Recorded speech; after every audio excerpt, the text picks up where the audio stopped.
के पत्रकार बंधु हो, नटवासी हो, आपका बहुत बहुत अभिनंदन, स्वागत आपका। कौन से गांव में गए सर, कैसा रिस्पांस रहा, कौन कौन सी समस्याएं सामने जैसे आपको पता है कि लगातार मैं जनसंवाद के कार्यक्रम कर रहा हूं, तो ये मेरा 7वां राउंड ये आज पूरा हो रहा है। इसमें एक विधानसभा करनाल जिले की यानी इंद्री विधानसभा, इसका आज ये कार्यक्रम समापन हो रहा है।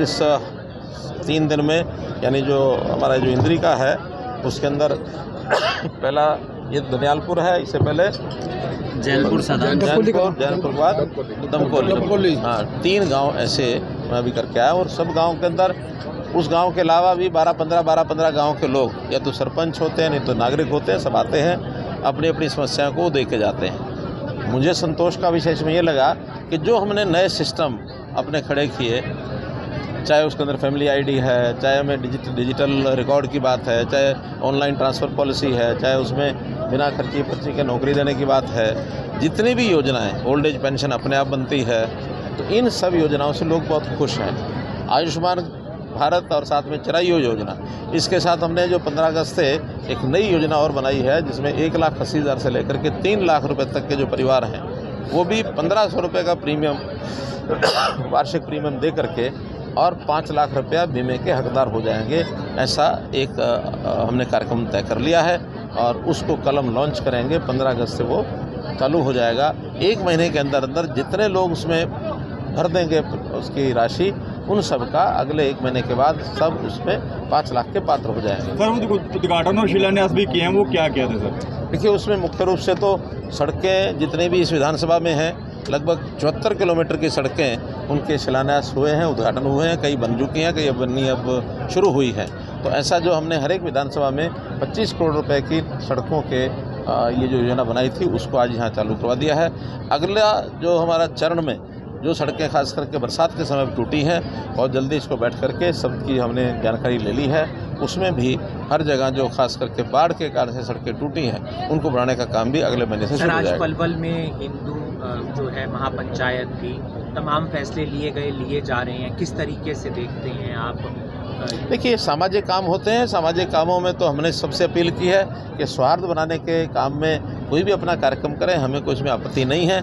किसी समाज के दूसरे समाज के खिलाफ कोई बात करना उचित नहीं है, क्योंकि हमारा सौहार्द तभी सामंजस्य बना रह सकता है जब आपस में इकट्ठे मिलजुल करके भाईचारे के साथ रहेंगे। ये अपील मैंने की है और वो पंचायत शायद अभी चल रही है, तो उसकी जानकारी मैं लूँगा इस कार्यक्रम के बाद। दोबारा यात्रा निकालने की बात हो रही है, क्या आप लोग उसके लिए तैयार हैं? सरकार जैसा सामने उनकी ओर से विषय आएगा उसके बाद ही बात करेंगे, क्योंकि अभी तो 15 अगस्त की तैयारियों में सब लोग लगे हैं। इसके बाद वो कब कार्यक्रम करते हैं, कितना करते हैं, कैसा करते हैं, जैसे परमिशन वो लेंगे सरकार से, उस हिसाब से हमारे पास। क्या मोनू मानेसर पर कार्रवाई होगी, क्योंकि विपक्ष लगातार निशाना साध देखिए, रहा है? मैं पहले भी कह चुका हूँ, मोनू मानेसर के खिलाफ राजस्थान में FIR हुई है और राजस्थान की पुलिस किसी प्रकार की सहायता, पहले भी हमने आश्वासन दिया, आज भी दे रहे हैं कि वो कोई सहायता हमारे से जो अपेक्षा करते हैं उनको हमारी सहायता करेंगे।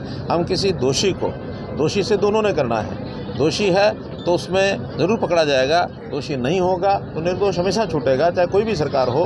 तो इसलिए सामान्य नियम होता है कानून का कि दोषी को बख्शा ना जाए, निर्दोष को छेड़ा ना जाए, इस प्रकार की नीयत हमारी। अभय सिंह चौटाला परिवर्तन यात्रा लेकर 2 दिन पहले करनाल आए थे, उन्होंने आप पर कटाक्ष किया, कहा कि आप बादशाह बन चुके हैं, आप विपक्षी दल के लोग हैं, जो चाहेंगे सो बोलेंगे, उनके ऊपर कोई रोक तो है नहीं।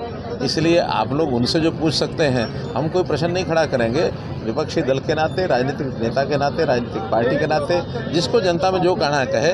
मर्यादाएं होती हैं, मर्यादाओं का पालन हम भी करते हैं, उनको भी करना चाहिए। सभी को लोकतंत्र मर्यादाओं का पालन करना चाहिए। बहुत बहुत धन्यवाद। सर, एक जो जमुना और इसकी सड़क यूपी को जाती है, वो काफ़ी ख़राब है, हरियाणा का हिस्सा ख़राब है, यानी कि यूपी की बनी हुई है। अभी मुझे बताया है हमारे यहाँ के विधायक रामकुमार कश्यप जी ने, उसका अध्ययन कराएंगे, और अगर यूपी की बनी है, हरियाणा की नहीं बनी, ऐसा नहीं हुआ, हरियाणा की भी बनेगी, 2 दिन आगे पीछे हो सकता है। लेकिन सड़कों का जो काम हमने लिया है, प्राथमिकता पर जो पहले से बनी हुई सड़कें हैं उनकी मरम्मत, ये हमारी प्राथमिकता है।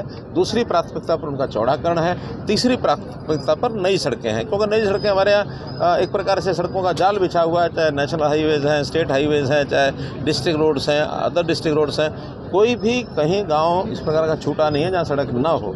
लेकिन सड़कें ऐसे विषय है लगातार बनती भी रहती हैं, लगातार इनके रिपेयर की भी ज़रूरत होती है। वो हर साल का हमने तय कर दिया कि नीति हमारी पहले रिपेयर के काम, उसके बाद चौड़ाकरण के, फिर कोई आवश्यकता होती है नई सड़क की। सर, धन्यवाद।